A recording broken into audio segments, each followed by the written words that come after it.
Well, welcome to the Beyond Cinema studio up here at Sundance with Thank Jared you. Harris. Congratulations on having a film up here. Thank you. It's kind of funny for me. I kind of always used to joke if we were having a kind of a good interview or an interview that went a little long, that there's a fine line between a media interview and a hostage situation, because very rarely can someone just get up and walk out.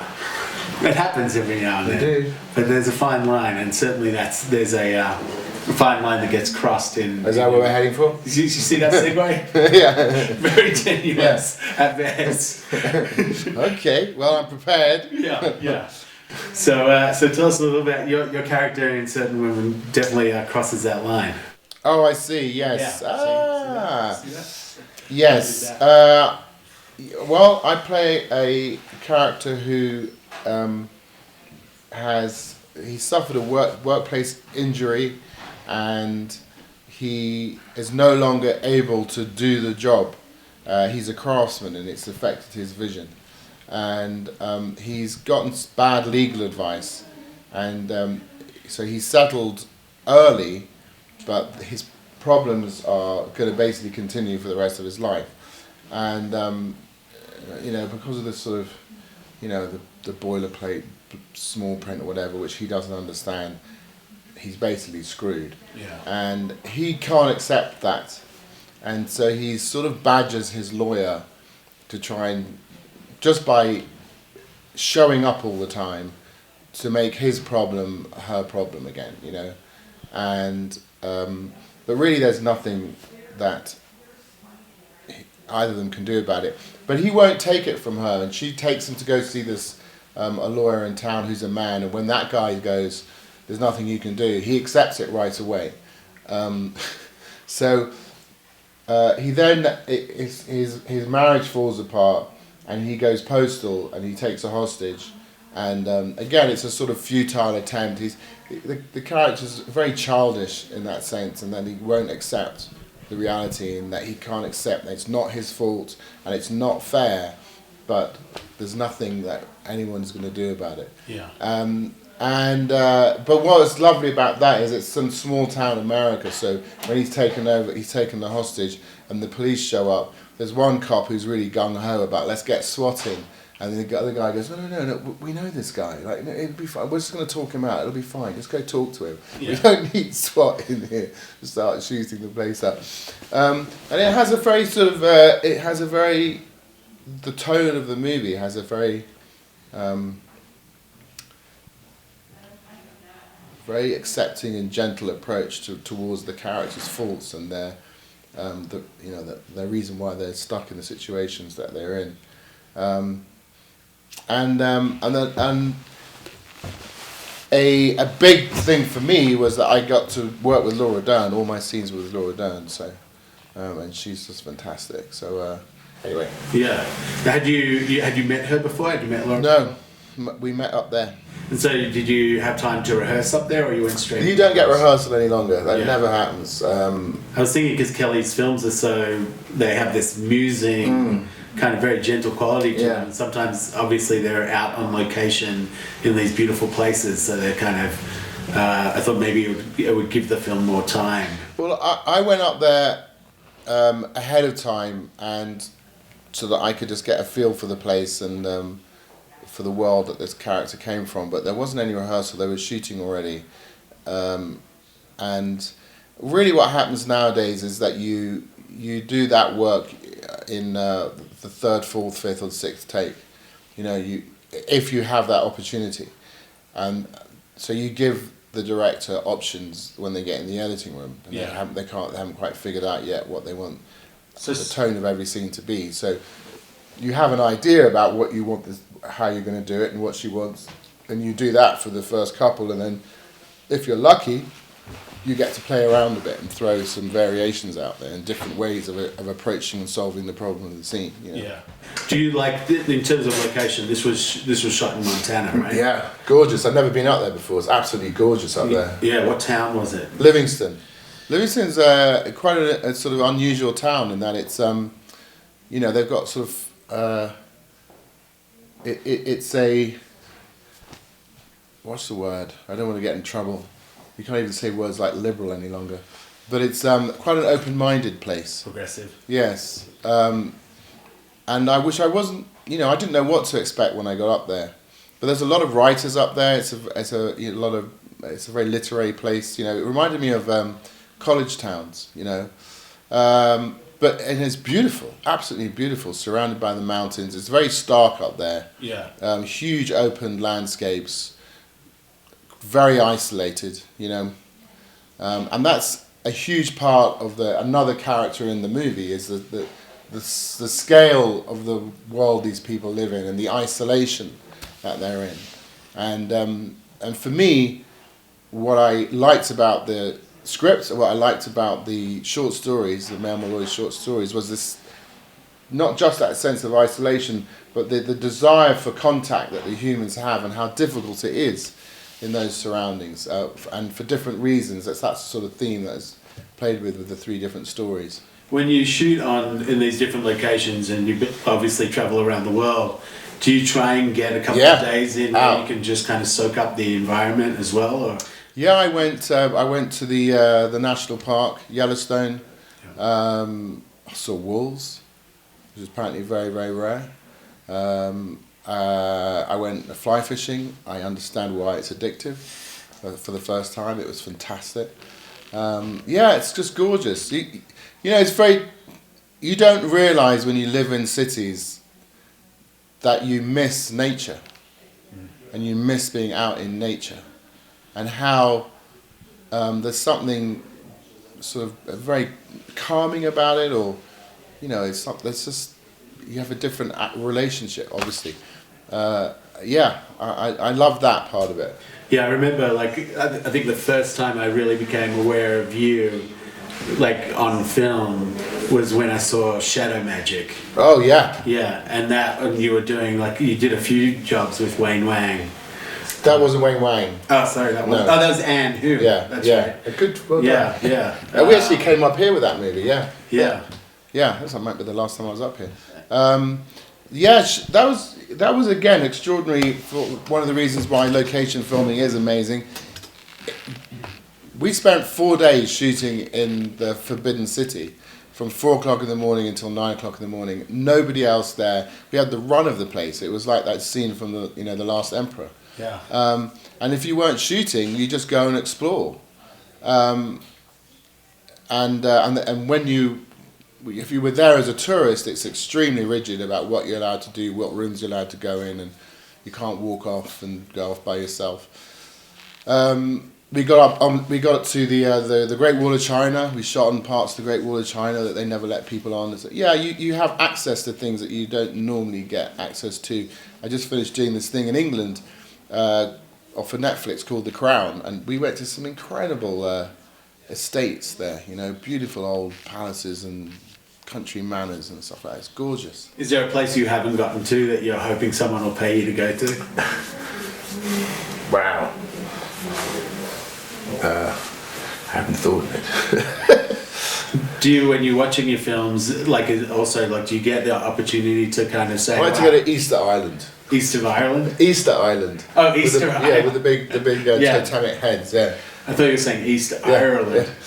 I've been there. You probably been there. Yeah, you're talking about that's kind of small college towns and things like that. You went to school in Duke, right? Yeah. North Carolina. Yeah. Was that experience, did that give you more freedom or more discipline, do you think, going to theatre school in the US? Well, I got into theatre. I didn't go to theatre. Yeah, I went to Central School of Speech and Drama in England. I think that I was very lucky at Duke in that respect. Whereas if I'd gone to one of the places that had a big theatre program and there was lots of competitions, I wouldn't have been cast, and I wouldn't have got into it. It's really because it was so underserved, and the arts were considered to be the sort of the ugly stepchild of the university, and they really didn't consider it a proper way to it wasn't an education. It wasn't a pursuit that you should have as an adult, So I was lucky in that sense, in that the pool of people who were interested in being in the plays was pretty small. I actually when I Shot Andy Warhol, another film that was here, premiered in New York. At that point, the director who had cast me in my first play and then taught the first acting classes I'd been in, he'd left and he'd come to New York. So I invited him to the premiere, and I thought, it'd be fun to walk up the red carpet with him, you know. And so eventually someone asked the question. They go, so you cast him in his first play? I go, yes, I did. He goes, you must be very proud. Oh, I am. He says, you know, I'm very proud of him. Yeah, I am. He says, well, you know, you must have seen something, you know, all those years ago. You cast him in his first play. You saw something. He went, no, I didn't see anything in him at all. I said, no, I was doing an English play and I needed someone to keep an eye on the accents. By default. Like, thanks very much. I got my first job. Yeah. At this gotta start somewhere. particular moment. And like, do you, like, I know, like on Mad Men, that, you know, that it was kind of such a particular environment where it was so well crafted in terms of just like production design and all the little things. Everything was so defined. It was such a defined world. And like, obviously you were in it, but you got a chance to direct an episode afterwards as well. For you, did that light something in you? Like, Sure. I mean, I was interested before that, and I'm extremely lucky and grateful that he let me drive his one-of-a-kind sports car for 2 weeks, you know, basically get behind the wheel of it, you know. Yeah. And I am pursuing other projects, you know. There's things that I've been out trying to get the rights to, but there's sort of problems, battles with the family and stuff like that. But yeah, I'm pursuing stuff. The difference is it's a very different situation for an actor for a director. I can be in 4 projects a year as an actor. For a director, you're on that project for 2 years. Right. So when I read the scripts, I read them and think, it's not enough just to go, yeah, I kind of like this story. I have to love it. I have to read the story and go, my God, I really want to do this. Because if you don't have that passion at the beginning, then you're not going to have it at the end. And why should anybody else have it when they see your movie? You know, so it's really about finding the material that will connect to you, and then is it realistic that they'll let you direct it, as opposed to it's too big a story, or it's, you know, or it's a small story and they're a challenge to get made no matter who you are. You know? Yeah, that was an interesting thing because like John Hamm and John Slattery both got to direct episodes as well, and so seeing the kind of the shift and how the actors then relate back to the people that they've been acting alongside, and the dynamic shift must have been interesting too. No, I mean, it would be arrogant of me to think that I could tell John Hamm something about Don Draper that he doesn't know. You know, he created that character with Matt Weiner. You know, there's nothing about that character that I could, you know, have an insight towards that he hasn't thought of or had. Yeah. So, and the same with all the other actors. You would have more of that role with the day players who would come in for that specific episode, and you would help them along and you'd encourage them to come up and, you know, live at the same level as the other people. But your job mostly, because when you're on a show like that, you're directing a show like that, if there's 10,000 decisions that a director has to make, 9,900 of them have already been made before you arrive, you know. My job chiefly was to know what the story was. And I'd read the script 30 times by the time we got to the first day of shooting, and they would have got it the day before, you know, or 2 days before. So I would sit there and remind them of the story and how the scene we're shooting connects to, within the general arc of the story, they would know that, but how it connects to a scene that we haven't shot yet, but there needs to be a reference in it and awareness of it. So there's more stuff like that. You're just, you're keeping an eye on the story. So having worked with Spielberg and Fincher and Soderbergh and Solondz and Jim Jarmusch and all these kind of really incredibly well-known and well-respected directors, is there, like, in terms of your directing aspiration as well, like, is there a particular set you'd love to emulate? Was there one of those sets where you were like, you know, that feeling on that set was unquantifiable and I'd love to recreate that? I would say I'd be cherry picking things from different experiences. The feeling on the set of Mad Men was fantastic. Everyone got on really, really, really well. There was no, there was no front, there was no ego floating around amongst the cast at all. There was no divas or anything like that. And people were absolutely there for each other. And they were really interested to see what people were going to do with scenes. Some scenes, the room would be full of people for rehearsal because they were excited to see that scene. And people who weren't shooting that day would come down to come and watch the rehearsal, I just finished working with Stephen Dorji, who is fantastic, one of the best experiences I've ever had. If I could have the same relationship with the actors that he had, I would be thrilled. If I could be as smart as he is in terms of the direction that he would give. For example, there's a scene where they've landed the part of the royal party's landed at an airport, and one of the actors who's in the party, who doesn't have a line, is coming down the steps, and he gave a note to her and just went, "The lounge smells. It's not familiar to you." So it just gives you something to play, as you're trying to figure out, well, what is that? And he just had very specific stuff to tell you. It's incredible.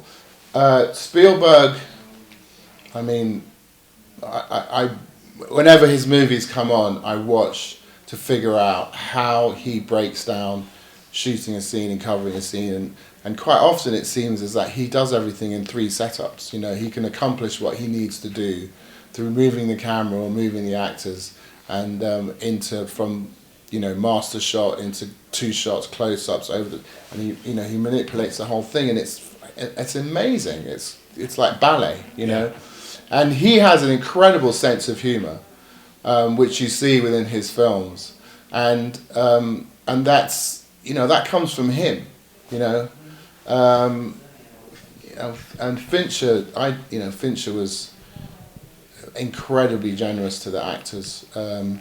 He was very, very patient, and I loved the idea of, he would sit there and go, "No, the reason that this whole machine has been set up is to shoot this scene, and we're not just going to do it 3 times and walk away. What's the point? This is the bit that this is the reason why you get up in the morning.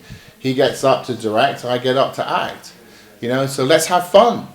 If you want to do 30 takes, you'll do 30 takes. It's amazing in terms of a freedom. Yeah. Yeah. And your character in Benjamin Button was the tattooed, ship captain. Yeah. Did you keep any of those? Did any of those become real? No, they were all they were painted on, but that took hours and hours and hours. Yeah. Do you acquire souvenirs? Are you someone who? Yeah, I do like to take stuff. Yeah. So what? I have my taxi driver license from Happiness. I have a belt buckle and the glasses from playing John Lennon. I have I should throw out. I don't have anything from playing Grant in Lincoln, but Spielberg sent me a bust of Ulysses S. Grant. Yeah, that's cool. It's in my garden. It's little things that keep you connected. Yeah. Very cool. Well, we appreciate you coming and spending a few minutes with us. Not at all. It was fun. Pleasure to meet you. Pleasure to meet you. Thanks.